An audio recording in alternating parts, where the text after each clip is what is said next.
안녕하세요. 그대의 목소리입니다. 오늘은 우리나라 최상위 인물 중 한 분의 목소리를 소개하고 싶습니다. 누구에게는 환호성으로 들릴 수 있고 누구에게는 비난과 조롱과 질타의 소리로 들릴 수 있고 누구에게는 현실 속에서 들어보지 못한 목소리일 수 있고 누구에게는 귀를 닫고 그냥 포기하고 싶어지는 소리로 들릴 수 있습니다. 그대에게는 어떤 목소리로 들려올지 아무도 모릅니다.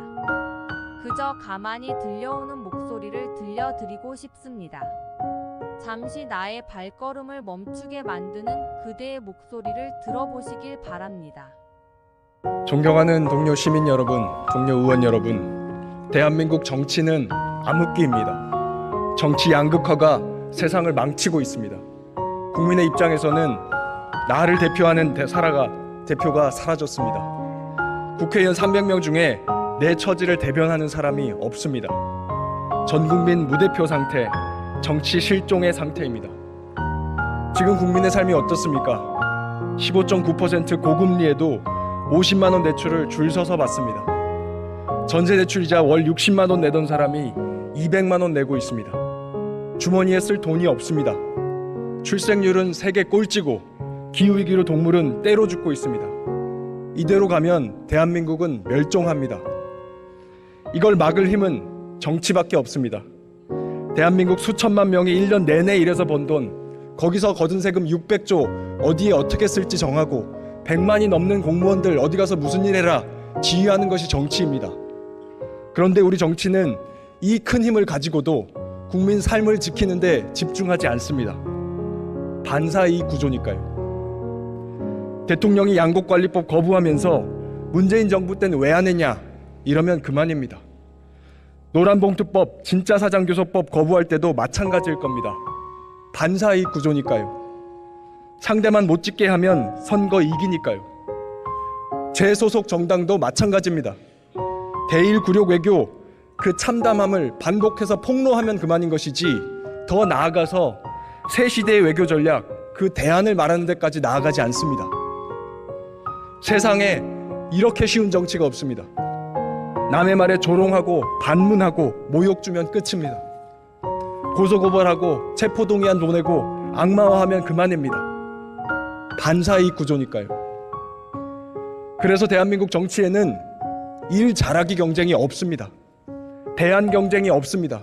문제를 방치합니다. 200만 농민, 100만 하청 노동자의 생활고는 버리고 갑니다. 앞으로도 그럴 겁니다. 그래도 선거 이기는데 지장 없으니까요. 그런데 그렇게 선거 이기고 나면 뭘 할 수 있습니까? 2008년도에 한나라당이 단독 과반을 했습니다. 민주당이 2020년에 180석을 했습니다. 그래서 각자 4년 동안 뭘 이뤘습니까? 개혁을 했습니까? 독주 프레임에 걸려서 시간만 낭비하지 않았습니까? 혐오는 방향을 가리지 않습니다. 전 정권에 대한 혐오를 기반으로 당선된 대통령이 지금은 가장 큰 혐오의 대상이 돼 있습니다. 앞으로도 마찬가지일 것입니다.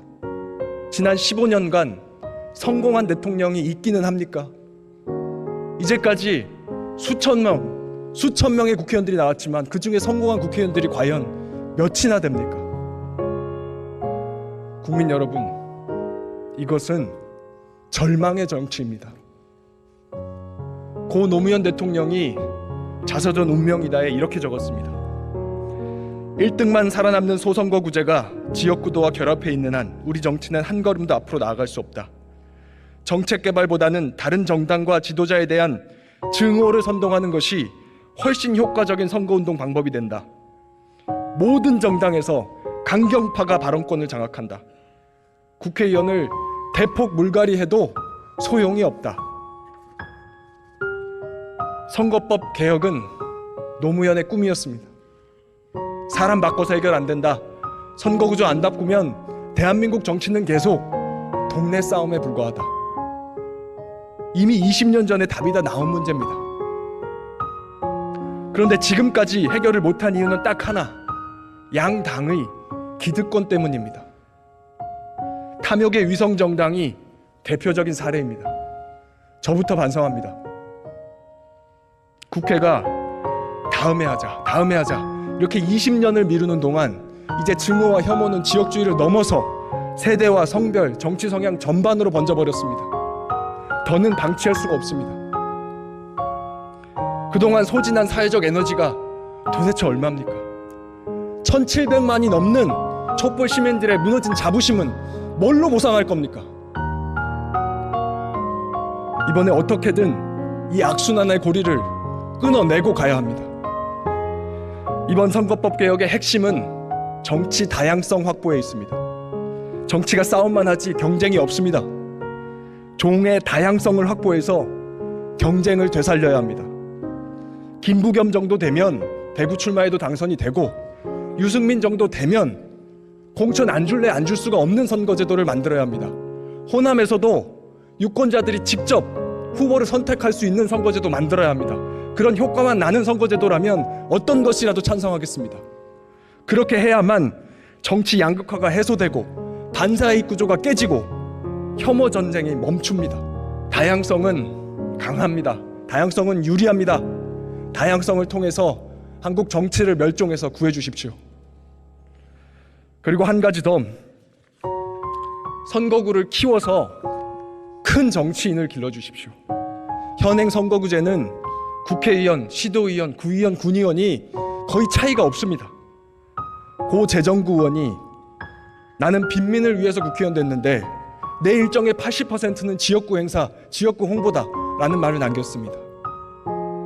선거구가 커져야 의정활동 단위도 커지고 생각의 크기도 커집니다. 돈 드는 선거운동 방식은 바꾸면 됩니다. 유세차, 현수막 다 같이 없애고 TV토론 더 합시다. 권역 비례든 대선거구든 이름은 뭐라 붙여도 상관없습니다. 선거구를 키워서 나라를 이끌 수 있는 실력 있는 정치인들을 키워주십시오. 그렇게 해서 여기 계신 동료 의원들도 저 자신도 우리 마음속에 한때 품었던 초심의 좋은 정치인을 되살려서 후회 없이 마지막까지 일할 수 있게 해주십시오.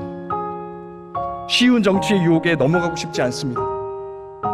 마지막 그날까지 초심대로 정치하고 싶습니다. 국민 여러분, 도와주십시오. 감사합니다. 어떠셨나요? 나의 발걸음을 멈추게 만들고 한 번 더 생각하게 만드는 목소리라고 생각이 든다면 다시 한번 들으시면서 한 나라의 국민으로서의 의무가 무엇인가를 생각해 보셨으면 하는 바람입니다. 구독과 좋아요, 알림은 큰 힘이 됩니다. 지금까지 그대의 목소리였습니다. 감사합니다.